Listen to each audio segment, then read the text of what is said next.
एक ईमानदार किसान। ढोलकपुर गांव में एक गरीब किसान रहता था। वह बहुत ही मेहनती और ईमानदार इंसान था। वह अपने छोटे से खेत में काम करता और बहुत ही खुश रहता था। पूरे गांव में किसान की ईमानदारी को देखकर और उस ईमानदार किसान की मेहनत देखकर उसका बहुत चर्चा करते थे। उसका एक दोस्त था रमेश, जो उस गांव के राजा के यहाँ सिपाही का काम करता था। सिपाही रमेश किसान से उसके घर रोज मिलने जाता था। एक बार राजा ने अपने दरबार में एक ऐलान किया कि बगीचे में काम करने वाला एक अच्छा सा कारीगर चाहिए, जो उस बगीचे के पेड़ पौधों और फूलों का ध्यान रख सकता हो। राजा का यह ऐलान सुनकर किसान के दोस्त सिपाही रमेश ने सोचा कि यही मौका है कि किसान से मित्रता निभाने की। मैं उससे यहाँ बगीचे में काम पर लगवा दूंगा।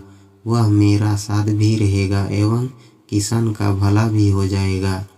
यह सोचकर उसने राजा से कहा कि महाराज, मैं आपके लिए एक ऐसे व्यक्ति को लेकर आऊँगा जो यह काम अच्छे से कर लेगा।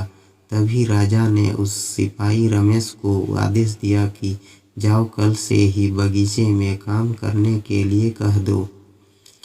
उसी वक्त वह सिपाही रमेश अपने दोस्त किसान के पास पहुंच गया और उसने किसान को बगीचे के काम की सारी बात बता दी और किसान ने भी काम करने के लिए खुशी खुशी हाँ कर दिया। अगले ही दिन अपने दोस्त के साथ राजमहल पहुंच गया।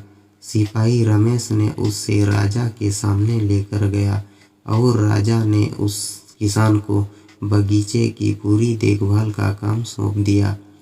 राजा ने कहा, तुम अगर पूरी ईमानदारी के साथ काम करोगे तो तुम्हें 50 सोने की मुद्राएं हर महीने दूंगा। किसान खुशी खुशी बगीचे में काम करने के लिए हाँ कर देता है और वह उसी वक्त बगीचे में काम करने लगा। किसान बगीचे में बहुत दिल लगाकर काम करता था। कुछ दिन बीत गए। किसान ने बगीचे को बहुत सुंदर व हरा भरा बना दिया। राजा को उसका काम बहुत पसंद आया।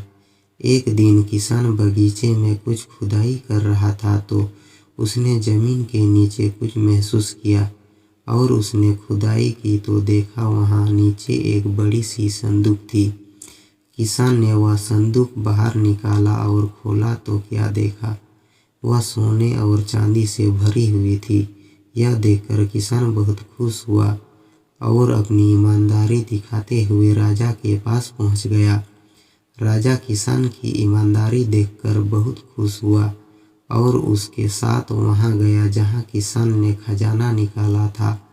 राजा ने देखा तो कहा, यह खजाना तो हमारे पुरखों का है। हम कई वर्षों से इसे खोज रहे थे, लेकिन यह खजाना मिल नहीं रहा था। और यह खजाना देखकर तो राजा बहुत ही खुश हो जाता है। राजा अगले दिन किसान को पूछता है, तुम्हें क्या इनाम चाहिए? किसान बोला, मालिक, मुझे कुछ नहीं चाहिए। मेरे पास जो भी है मैं उसी में खुश हूँ। राजा उसकी इतनी अच्छी बात सुनकर और खुश हो गया और उसने किसान को अपने मंत्री बनाने का फैसला किया। किसान ने राजा की बात मान ली और मंत्री बन गया। तो दोस्तों, ये कहानी आप लोगों को कैसे लगी कमेंट करके ज़रूर बताइएगा और चैनल पर नए हो तो सब्सक्राइब कर दीजिएगा और वीडियो पसंद हो तो एक लाइक ज़रूर कर दीजिएगा। जय हिंद दोस्तों, वंदे मातरम।